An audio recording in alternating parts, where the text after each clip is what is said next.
So, what's one of the most interesting deals that you've ever made, and why was it interesting?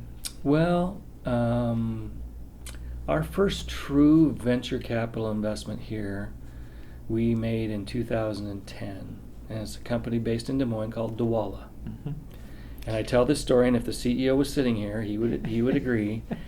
Ben Milne. Ben Milne is the entrepreneur, and he's a great guy and a very smart guy, and has done well. And if anyone ever wants a seminar on raising money, Ben should be the lead-off speaker because he's done it very well. And he's also the one that I said, he's the kind of guy that'll say, raising money is a full-time job and it's exhausting. Mm-hmm. So we were the A round in Dwala. We formed a partnership with the Members Group, which is an Iowa Credit Union League company based in Des Moines, and we each threw in money and then started a different LLC, and that LLC invested in Dwala, and we were the A round.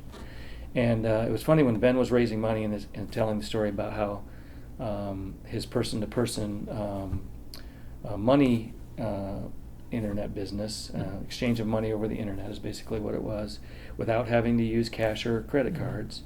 In other words, I could, if you and I had lunch and we were going to split the tab, I could just send you money over my phone. Mm-hmm. And so it's as simple as that, right? Mm-hmm. We're going to change the world, and we're going to get rid of cash and cards all over the world. Well, it was funny because we were sitting there in the boardroom, just a few paces from where we're sitting today, and our CEO was 60, a little over 60. The CFO was 50. The COO was 50. The chief administrative officer, she was probably in her 30s, and I was in my 40s. So we're sitting around the table, and it's Ben. And we had decided going into the conversation that Viridian needed to be a part of this movement somehow, some way in technology, and investing in a fintech just to see what was going to happen and be a part of that ecosystem change. And then you find one based in Iowa. Then we find one based in Iowa who wants to hang out with a credit union, which was unique. Ironically, no banks would take him. So here we are. Here he is talking to a credit union, and I remember it vividly. Our CEO said, "Gosh, Ben, we just don't get it. We don't understand the concept of people not carrying cash or not carrying a card."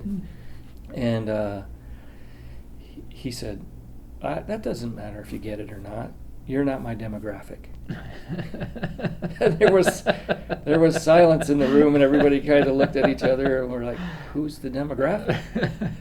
He said, "No, I want millennials. I want the 18 to. I'm approaching the 18 to 35 market." Now, mind you, he was asking for money from us to get his company get started, and he told us to our face, "That doesn't matter. You're not my demographic." Kind of a bracing thing to say. So we look back and we just laugh about that today. That's one of the most unique things you could say, and the fact that we still invested after that says a lot for Ben.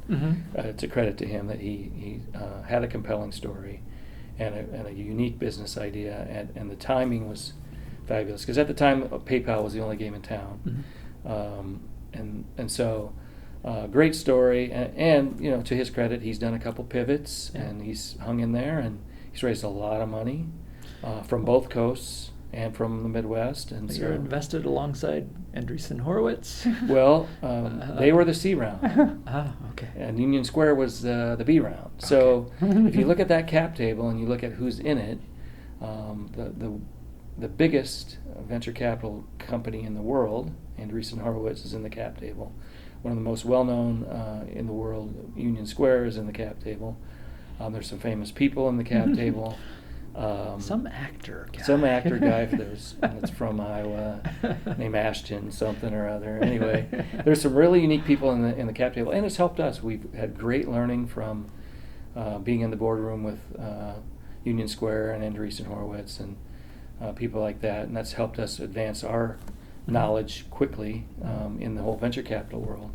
And so that's been great fun from that standpoint. But that's one of the most unique things an entrepreneur has ever said to us, especially when he's asking us directly for, "Hey, help me get my company started." Today, we still are investors in Dwala, obviously, in more ways than one, and we have a very large impact operationally with Dwala on the back end. So we're we're helping them move a lot of money through the system, and we've learned a lot through that. Fantastic. We've learned a lot around that too, but that was probably the most unique thing, if I had to relive it. So what lessons do you think we can learn from, the big investment funds like an Andreessen, Horowitz, and Union Square, or what lessons have you taken? What things, positive or negative, can we bring back to what we're trying to build here in the Midwest?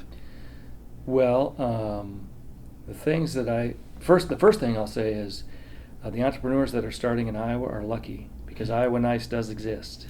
And I would find it hard to believe that you're sitting with the entrepreneurs saying some of the things that I've heard in a boardroom from money from the East and West Coast. So that's the first thing. Iowa Nice does exist. But the thing that always impressed me with both Union Square and Andreessen Horowitz from that standpoint, and the really big VC folks, is that the constant focus on the funnel, the sales funnel, and the constant focus of the flywheel, of keeping prospects in the wheel and keeping the wheel moving, and that process, and how important it is, and how if any time that flywheel stops, everything else is probably going to stop. Okay. So the speed and keeping things moving and being ready to move on. Right, and it has to be early on. That sales focus is really there. But then secondarily, if it's a tech company, it's the product, development of the product, and making sure that the minimal viable product is something that makes sense, and that somebody's going to buy it. We've been around Paul Singh a little bit, who's a venture capitalist, and he won't invest until they have somebody has a customer. Okay. You have to have a customer, Yeah. right? Mm-hmm. You are not investable until you've sold something to somebody's willing to pay you for it. Mm-hmm. That's the first trigger that says, okay, you might have something here. Somebody's willing to buy it. So, and we're not talking about a friend or a family member that's bought it. Yeah. It's got to be a customer. An actual customer. So those are the things that have impressed me on the people that do this for a living on a day-to-day basis, is that focus. So you're going to have somebody that's been around the block in sales and knows how to tell the story and can get the flywheel going.